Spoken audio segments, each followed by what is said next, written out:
You're watching KSL Sports Live. Thanks for staying up with us. It's Thanksgiving week, and we are thankful for football here on Game Night Live. Even after a rough weekend for BYU and Utah, we update the Big 12 championship clinching scenarios. Yeah, we're also thankful for the NHL. And the NHL in Utah. The hockey club continues their road trip with a tight contest up in Toronto. Well, losing has its consequences, and the consequences of losing are showing up in the latest release of the AP National Rankings. BYU sliding 5 more spots to number 19 in the country. Arizona State jumping up to number 14 after the Sun Devils beat the Cougars yesterday in Tempe. The Cougars, they had their chances too, but they dug a big hole early and needed a second-half comeback to make it close. Jake Retzlaff found JoJo Phillips for a score. Keelan Marion found the end zone twice on jet sweeps. His score in the fourth made it a 5-point game after the failed 2-point conversion. Then with BYU driving the final minutes, Retzlaff, that costly mistake there, picked off by Javon Robinson, returned it into BYU territory. Still, they had a chance. This is when things got wild. On 4th and goal, all the way back at midfield, Sam Levitt throws it up in the air to try to run the clock out. The pass is incomplete. Arizona State and all their fans think the game is over, but there's still 1 second on the clock. So everyone has to leave the field. Coach Kenny Dillingham, he's furious. He can't believe it. After the mob was moved, BYU had one final Hail Mary, and it came up just that short. Then the insanity resumes. BYU's Big 12 title hopes, though, they take a serious blow with the 5-point loss. We've earned the right to extend the season already, so all I know is we have 2 games left for sure. Wish it would have ended differently, but it is the way it is, and we'll move on and go beat Houston, and hopefully the Cards play out the way they need to, and we're able to play in a Big 12 championship game. We got to win that one next week for at home, Houston game for our seniors, and so. There's still a lot more to play for. In a very real way, we're still very much in the hunt, for a bid to a conference championship game. So we got to go take care of business against Houston and then let the Cards fall where they may.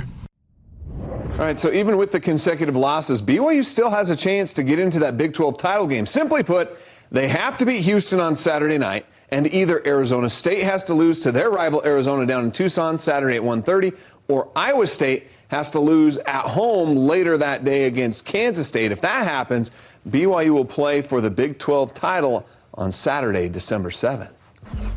And then if a bunch of other things happen, then there's all kinds of other scenarios that will make your mind explode. Exactly. We'll just focus on that. One of those 2 teams lose, BYU wins, they're in. Yep. And who wouldn't want to see a BYU-Arizona State rematch? That would be especially outstanding. Yeah. The Cougars, this time on a neutral field. All right, we have to take a quick timeout. We got more NFL on the way. Yeah, and what were BYU players saying about the ASU fans who stormed the field late last night in Tempe? We'll hear about that coming up.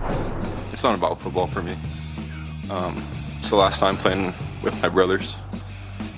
Oh, it was an emotional night for the Utes. A tough loss in the final game for a senior class that won a lot of games and 2 Pac-12 championships at Utah. To Sergachev, and across, and they score! Okay, so how would the Utah Hockey Club do in their first back-to-back of the season? We've got their highlights from Toronto coming up. And wow, was Thursday fun. The high school football season came to a glorious finish Thursday. A look back at some classic championship games at Rice-Eccles Stadium, including a miracle rally for the 4A title. We have all the drama covered better than anybody else. You'll see it coming up later in the show. Yeah, and you could have followed it live, too, if you had the KSL Sports app. We had a lot of viewers hitting up that app throughout the week watching 1 million viewers. Watching the high school state playoffs. If you're a high school fan, you got to have the app. We'll be back. You're watching KSL Sports Live. The Utah Hockey Club played one of their best games Saturday night against Sidney Crosby and the Pittsburgh Penguins. Sid the Kid got his 600th career goal, but Utah got their 8th win of the season, 6-1. Yeah, and today Utah was right back on the ice. They were playing their first back-to-back games of the season. This is the 3rd of their 4-game road trip as well, taking on a Toronto Maple Leafs team that is 9-3 on home ice this season. Utah with Karel Vejmelka back between the pipes, 3 minutes in, and he's already getting limber for the save. He had 10 in the first period to keep Toronto scoreless. But then with just over 2 minutes left, Utah on the power play, and they light the lamp at Scotiabank Arena. Dylan Gunther putting it on net. Logan Cooley redirects for the goal. It's 1-0 after 1 period. Now, I'm not totally sure what happened in the second period, but Utah sure seemed to lack intensity and motivation. Toronto scored 3 goals in a 5-minute stretch. The first 2 of those from Mitch Marner, and then the 14th of the season from William Nylander, and Utah was down 3-1 after 2 periods. Now, Vejmelka was much better in the third period. 9 of his 32 saves came in that period with no goals. Could Utah get enough offense, though, for a comeback? Less than 2 minutes in, Jack McBain scores. That's his 7th of the season, cutting the Leafs' lead to 1. Final moments of the game, Utah pulls the keeper for the extra skater, but Utah not able to get that extra goal they needed, and they fall short by 1, 3-2. All right, back to college football. For the first time since 1986, the Utes have lost 7 straight games. The latest heartbreaker means the Utes will miss a bowl game in a non-COVID season for the first time since 2013. The Utes trailed by 11 in the fourth quarter. Mekhi Bernard on senior day, but a blocked punt return. While a recovery in the end zone on the blocked punt return. And then, of course, Mekhi Bernard going in gave the Utes a 4-point lead. Iowa State took the lead back with 90 seconds to go on a Carson Hansen run. But the Utes' chance to tie it with a 54-yard field goal from Cole Becker went wide right. Utah fell to 4-7. Again, no bowl game for the Utes. So 6 days left before the season's over. We know we're not going to a bowl game, which is unfortunate for those seniors because, again, they really deserve that, but just came up short. It's his life. Well, thankful for everything here. Just love everyone here, our fans, everyone who stayed faithful with us even until now. Grateful for it all. It's not about football for me. It's the last time playing with my brothers. So that's emotional. To get the goalpost back up. It's fine. Just people who are intoxicated. You know, it is what it is. And I got to see and talk to some of the ASU players that I knew, and obviously the players you just competed against. It's very different than fans sitting in the stands who didn't contribute to the game. Wow, a wild scene Saturday in Tempe as the students prematurely flooded the field before the game was officially over. It took 15 minutes to clear the field to play the final second, and even after that, fans got way too close and mouthy with BYU players, coaches, and staffers. An embarrassing scene for the university, all part of a wild Saturday, and for Utah and BYU, a brutal Saturday. We'll start with the Cougars. Stevenson Sylvester is here to break both down. BYU had their chances in this game. They're able to pull this off. We're already talking about the Big 12 championship game, but now we're going to have to wait. And it came down to that last drive for BYU, and Jake Retzloff has made so many great plays this year, but then there's plays like this that just go like, oh, yeah, so close. Yeah, I mean, that whole game was kind of chaotic, but that's why we love football, the ups and downs of the season, the end of the season to determine what's going on, and we still don't know what's going on till the very last game goes off, but that's what I liked. You know, the entire thing, you got to love football. There's so many different scenarios. But here I want to break down kind of the interception at the end of the game and kind of what Jake Retzloff should have been doing and versus what he did. See, pre-snap on a double slant or double in route, there's 2 reads. You should read the middle linebacker who's over number 3, and then the second guy who's over your number 2, because there's 2 windows here in the slant. Jake Retzloff doesn't do that. As soon as number 3 goes away, Parker Kingston should be your first read because there's a huge void that opens up, and it's the easier throw, right? But he does it. He's predetermined his mind to hit the second window slant, and that's where I believe he messed up because as soon as he does, he looks there and just fires it off, and that guy was in the window. Number 7 was in the window. He ends up throwing it high to get it up over that guy, and it was just no opportunity for Lassiter to make that play. All right, so let's switch gears a bit here. Utah, what we're seeing from the Utes this season, we haven't seen for decades, right? I mean, it's been a rough run. Their final game of the year, home game of the year, I should say, ends up in that so close, three point loss. What's going on though? What's happening? Where do they go from here at this point? Well, I mean, yeah, unfortunately, normally at the end of the season, we're like, all right, we're still fighting for a bowl game, but that's just not happening anymore. So now you got to dig deep. Even with one game left, you got to start making moves in the offseason. I know players come in, players go out here and there. You got to anticipate a lot of guys leaving. I don't know what's going to happen this week, even before the game, but hopefully everybody sticks through it and plays through UCF.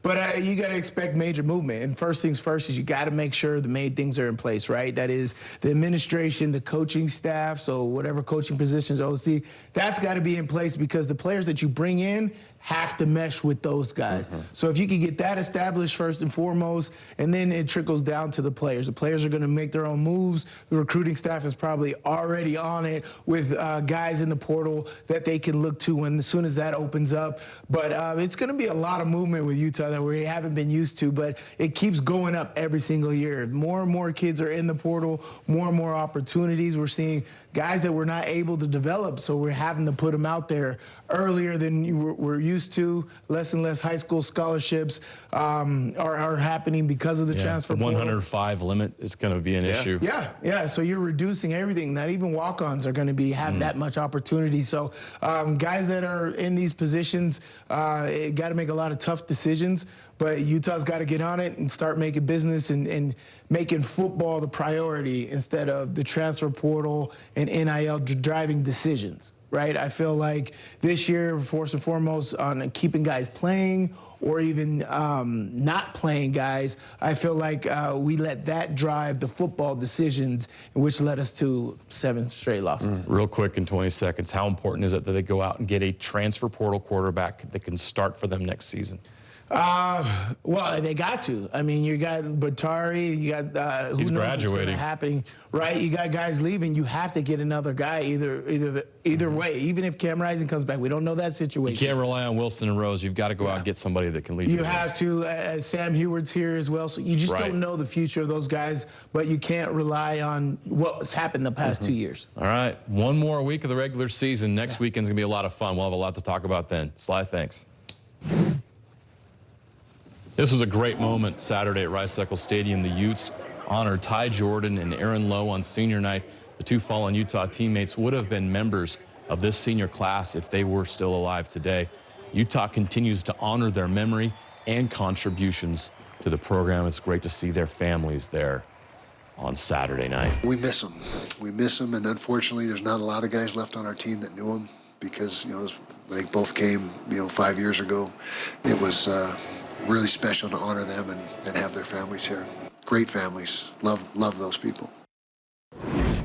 Sunday in the NBA, the Timberwolves were visiting the 13-3 Celtics. Third quarter, this is Rudy Gobert getting the rebound and putting it right back for the dunk. 69-56 Celtics with the lead, though. In the fourth quarter, Boston's lead to 2 when Jaylen Brown hits the deep three to extend that lead. T-Wolves won't go away. Julius Randle, the layup, makes it a 2-point game. Then Naz Reid for 3. He got a chance to win, but he missed it. And the Celtics survive 107-105. All right, we know Jazz wins. They won't come in bunches this season. It's more likely that they'll be few and far between. But on Saturday afternoon in New York, the Jazz once again gave us a glimpse of maybe what some of their future could look like, this time in the form of center Walker Kessler. Of course, Kessler, in his third season, he returned from a hip injury that kept him out for the last 6 games. Not only did he start, though, but he played 35 minutes, dominant minutes against the Knicks. He scored 11 points, 10 rebounds, and 3 blocks, but his defensive presence against the second-best offense in the league was huge. He helped hold the Knicks to just 39% from the field, and his offensive presence at the rim also helped open up outside shots, where Colin Sexton made 6 three-pointers. Lauri Markkanen added 5 threes as well. Yeah, Walker is a really impactful player for us.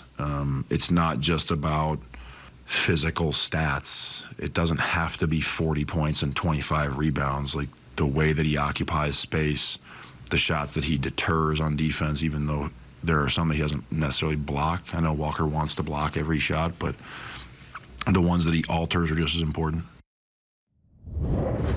Utah Jazz guard Jordan Clarkson is the longest tenured player on the roster, and he's embraced this community during his time here. And of course, Utah has embraced him. And he's always seeking ways to give back and connect with Utah. And today, that was his latest effort. KSL's Alex Cabrero has this story. There you go. Happy Thanksgiving. Thank you. There are some days in life that remind you there is good in the world. It means a lot. Erica Saligan wasn't quite sure what to expect when she brought her kids to Heartland Elementary Sunday afternoon. She knew her family was getting food, but she had no idea they were also getting a lot of love. It's really special. We're very thankful for all of this because a lot of parents can't really afford a lot of things. So there is no doubt times are tough out there. It's getting cold, work's getting scarce, it's getting tough, but you gotta stay with it, keep going. Events like these help. About 250 families from several schools in the area were invited to pick up food for Thanksgiving. Yams, green beans, and of course turkey, along with dessert. And a good chunk of these donations is all thanks to Jordan Clarkson, a Utah Jazz basketball player, and his JC Cares Foundation. This is just something that we love as a family, and we keep the joy and vibes going. Clarkson knows and remembers what it's like to need. I've been in the shoes of everybody that's walking this building, and as a family, we give back as part of that's just part of the cycle of life, man. No one should ever have to go hungry, especially for the holidays. We're really thankful for all of this. A lot of parents are very thankful. Trust me, and it means a lot. One reason why Jordan Clarkson's a fan favorite. All right, coming up, we've got a Catch of the Year candidate by this Utah State Aggie, and championships up for grabs at Rice-Eccles. The games did not disappoint. You don't want to miss it. Becht rolls to his right, dumps it off in the flat. It's picked off! Utah's in the open field and up the sideline. To the 50, to the 45, to the 40, Lambert, 30, 20, 10-5, touchdown. 21 straight years. Utah's got a pick six, and Lander Barton has it for Utah. No. Yeah, in a season where not much is going the Utes' way, linebacker Lander Barton kept one proud streak going. His pick six against Iowa State extended Utah's streak to 21 consecutive seasons with an interception returned for a touchdown.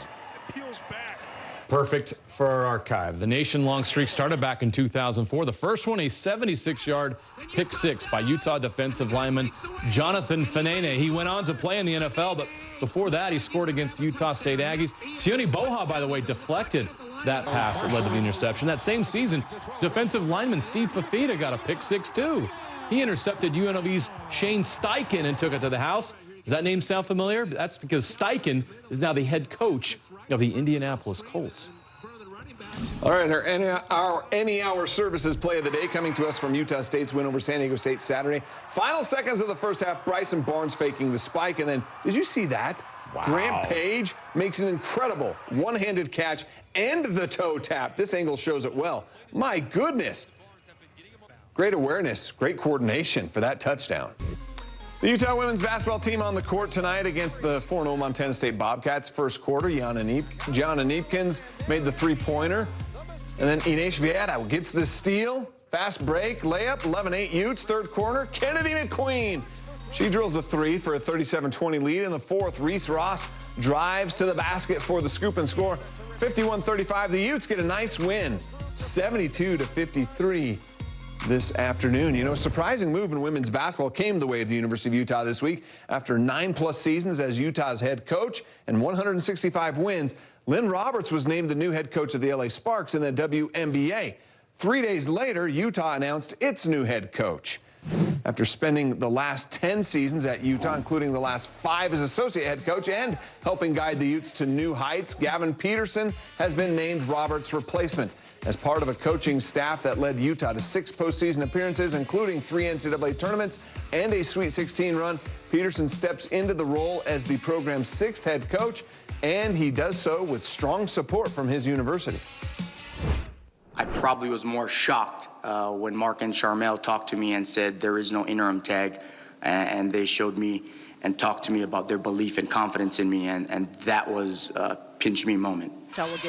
Neepkins launches for 3 and buries McNeese State here in this first half. In terms of the stability in leadership, they know me.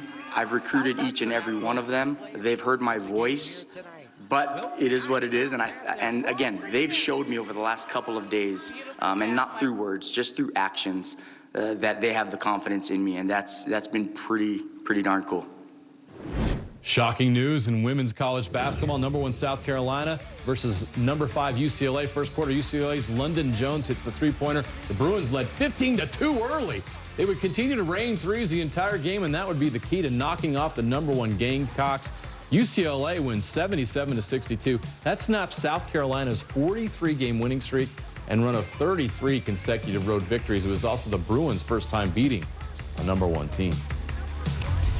We could not have had better matchups in the 6A, 5A, and 4A high school football championship games Thursday at Rice-Eccles Stadium. Yeah, all three games were compelling. They all delivered dramatic finishes as well. It's a meeting of familiar foes in the 6A title game. The Chargers taking on the Lone Peak Knights. Corner Canyon, the very first play of the game. Cooper Kingston, the junior running back, 80 yards to the house. The first touchdown of the game.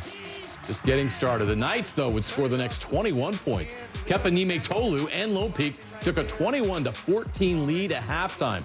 We go to the third quarter. We have a tie game. The Corner Canyon defense would sack Nime Tolu in the end zone for a safety. Everything turned in the second half Corner Canyon's way. Then the junior quarterback, Bronson Evans, finds Kai Meza for the 34-yard touchdown. Corner Canyon holds off Lone Peak in the final seconds. And Chargers head coach Eric Kerr earns his 100th win. Corner Canyon's won 5 state titles in the last 7 years. I mean, it means everything. We worked too hard for it all season, since January. We've been working for it forever, and we got it. It's crazy. I had a goal. I had like a vision board, and I wrote start varsity QB for Corner Canyon.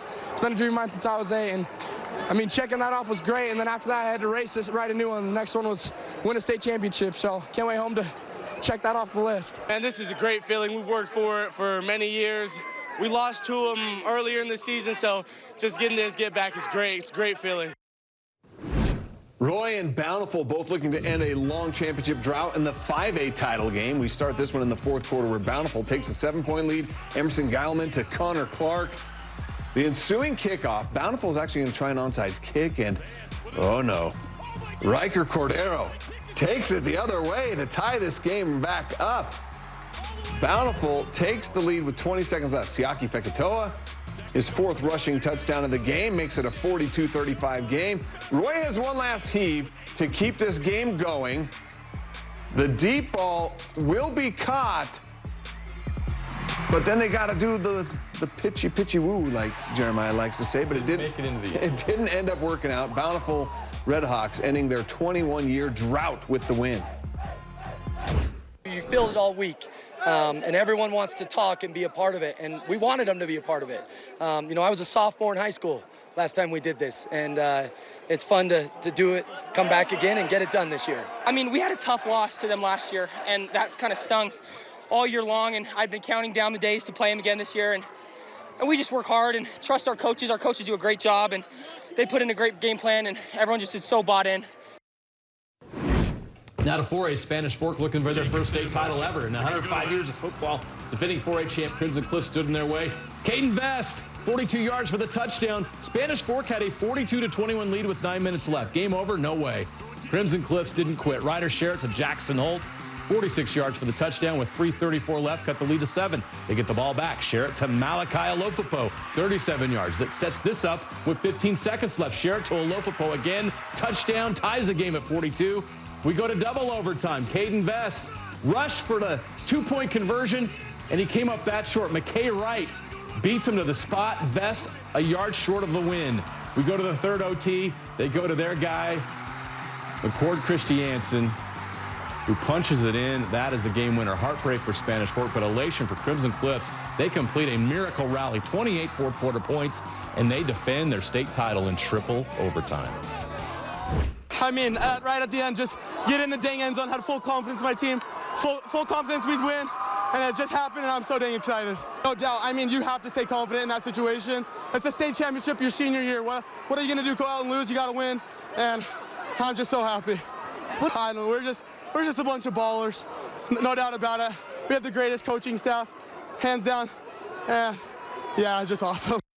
Heartbreak, though, for Spanish Fork. Caden Vest, Brock Jacobson, and McKay Smith grew up in Spanish Fork dreaming of winning a state title. They've been best friends since 4th grade. They came up just short of that first state title, but in that quest, They had historic seasons together. Caden Vest set single-season school records in rushing yards and touchdowns. 2,639 yards rushing. That's third all-time in state history behind Jalen Warren and Josh Davis. That's good company. Brock Jacobson set school records, 1,345 yards and 15 touchdowns his senior year. And Smith set school records in passing and touchdowns, 3,208 yards and 30 touchdown passes. We'll be right back.